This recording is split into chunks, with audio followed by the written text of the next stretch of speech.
আসসালামু আলাইকুম দর্শক, কেমন আছেন সবাই? আশা করি ভালো আছেন। আজকে জানিয়ে দেব আপনাদেরকে পেঁয়াজ, রসুন, আলুর এবং আদার, রসুনের পাইকারি বাজার দর আছি শ্যামবাজার।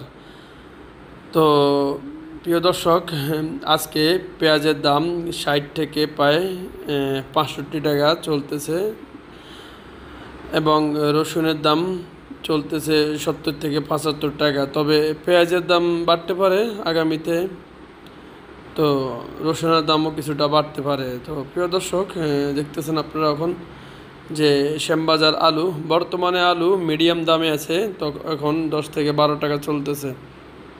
তবে হ্যাঁ, নতুন আলু অল্প কিছুদিনের মধ্যে চলে আসবে।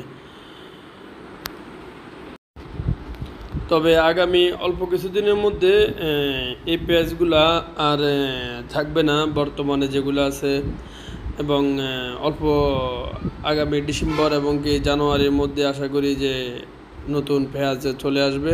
নতুন পেঁয়াজ চলে আসলে এই পেঁয়াজগুলো যে মার্কেটে আর থাকবে না। তো বন্ধুগণ, এখনও বাংলাদেশে অনেক আলু আছে রিজার্ভ।